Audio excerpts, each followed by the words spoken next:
Durant une année, le comité d'organisation du Rallye du Chablais a travaillé activement pour offrir une manifestation qualitative au sein des deux Chablais, Valaisans et Vaudois.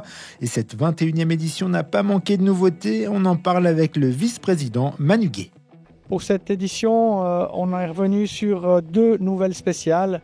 Une spéciale qui fait Wemo, Pané les Écovets, qui est une vieille spéciale du Rallye des Alpes vaudoises qui nous a tenu à cœur de remettre au programme, ainsi que la Combala, les Uns. On a un plateau, bien sûr, la vedette Sébastien Loeb, mais sans oublier tous les équipages, parce que pour nous, chaque équipage est important. De mettre en place un programme qui est attractif pour le public. Il y a une zone publique accessible en télésiège gratuite depuis les Uns.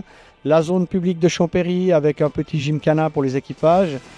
Le rallye a débuté par une première boucle de 4 épreuves spéciales au sein des Alpes vaudoises. Une première boucle qui a permis de voir une bagarre acharnée au sein du top 10, offrant de nombreux rebondissements.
Le Rallye du Chablais fait partie de plusieurs compétitions internationales, notamment l'European Rally Trophy organisé par la FIA.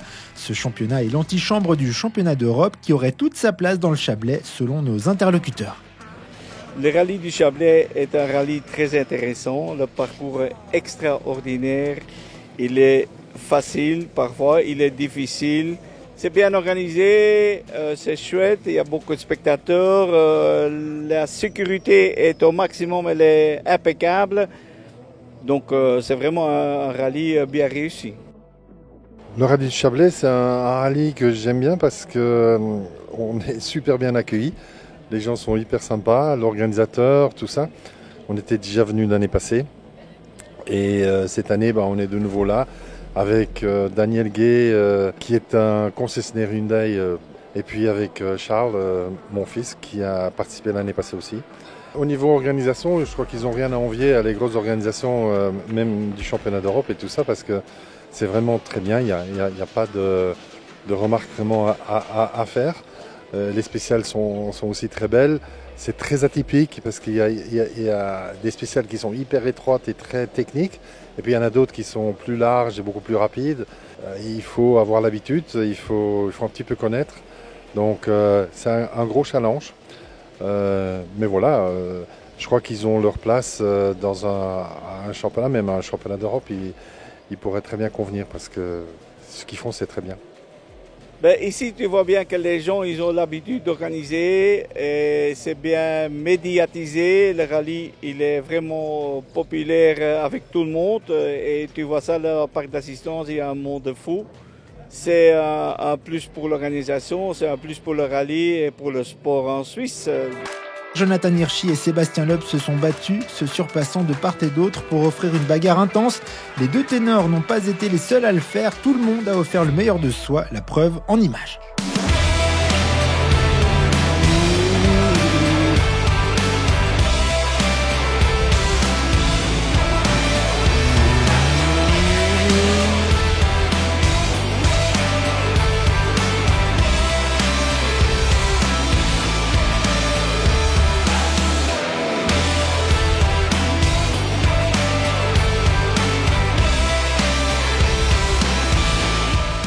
Après une journée de course, Sébastien Loeb et Lorraine Godet rentrent à Aigle en leader de la catégorie moderne avec seulement 5 secondes d'avance sur Jonathan Hirschi et Michael Volu.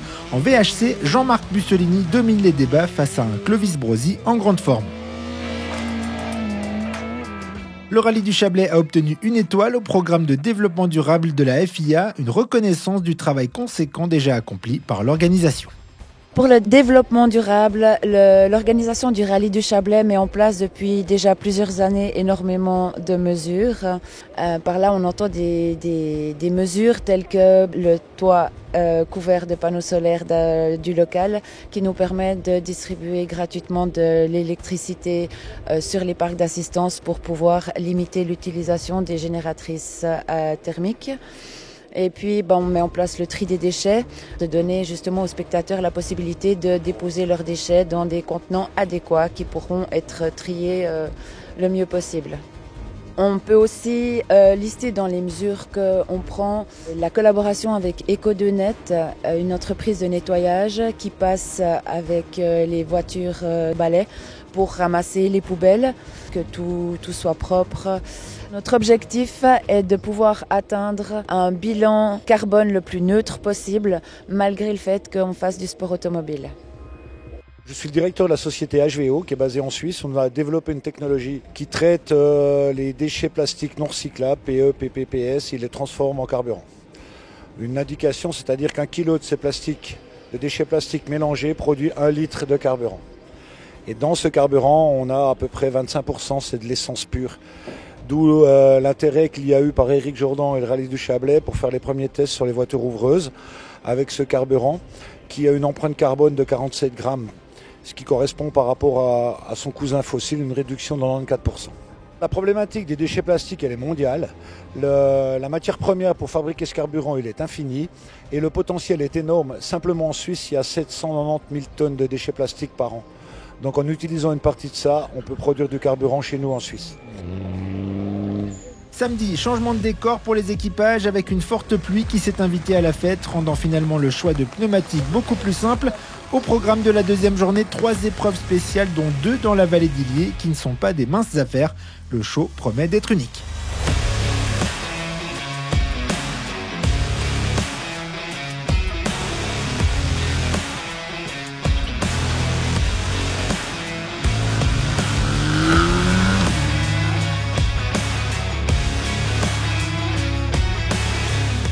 La bagarre en tête du moderne a tourné court. Hirschi sort de la route lors de la première spéciale du matin, ouvrant la voie à une domination de Sébastien Loeb. En VHC, Michel Ducreux prend le leadership, mais Clovis Brosi est toujours en embuscade à moins de 2 secondes. Le rallye du Chablais peut compter sur le soutien et la présence de nombreux médias régionaux et nationaux. De plus, l'équipe communication travaille activement à dynamiser les réseaux sociaux. On en parle avec Dominique. Au rallye du Chablais, on est actif sur les réseaux sociaux Facebook, Instagram, depuis peu TikTok et depuis cette édition la chaîne WhatsApp sur laquelle on propose des petits morceaux de vidéos, les classements ou 2-3 actualités aussi. On met en avant le travail des bénévoles. Et puis sinon, cette année, on a délivré 60 accréditations pour les journalistes, pour les photographes, les radios locales, il y a la RTS aussi. Donc ça fait une couverture nationale et internationale avec tous les médias qui sont engagés pour ce rallye. We are ready to promote this event for the 40 years. And for us it's very important to have a Rallye du Chablais inside our series. In our promotion we have a TV coverage in 99% of the world with some very important television like Motorvision TV, Fox Racing and many other. Now we cover from this year also China that we didn't have before. Here promote the territory for first with the event inside. And this is very important for help also the organizer of the rally to push the region, the country, the city to a big promotion around the world to grow in the tourism. But the Rallye du Chablais is a part very important for the series. Après un passage par l'assistance, 3 épreuves spéciales restent au programme de cette édition, comprenant plus de 170 km de chrono. 3 épreuves spéciales qui ne sont pas simples, tant la météo continue de jouer entre pluie et éclaircies. Malgré ces difficultés, les pilotes ne changent pas, attaque maximale.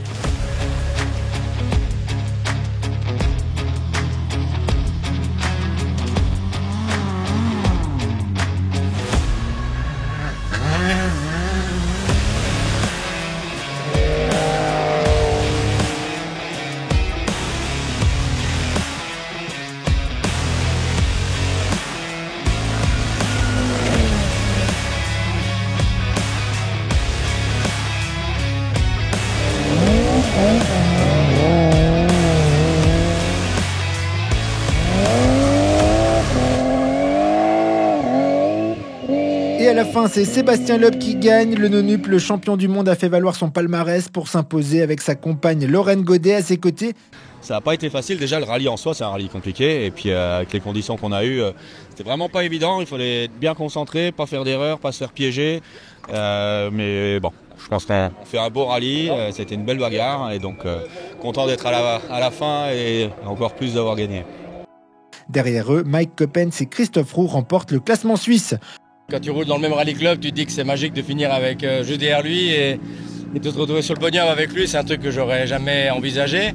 En VHC, Clovis Brosi et Gaëtan Aubry en embuscade ont réussi à se montrer les plus rapides et remportent le classement réservé aux véhicules historiques. En régularité sportive, le classement VHRS revient aux régionaux de l'étape, Dominique et Marie-Laure Udrio, alors que la version moderne a été remportée par Michel Randin et François Allenbach en Toyota Yaris. Une 21e édition qui couronne une année de travail, comme d'habitude. Donc pour nous, c'est vraiment une satisfaction de monter une manifestation pareille dans la région, parce qu'on a vu qu'il y avait énormément de public. Donc beaucoup de retombées économiques, touristiques. On a mis en place cette année beaucoup de choses au niveau de l'efficience du rallye.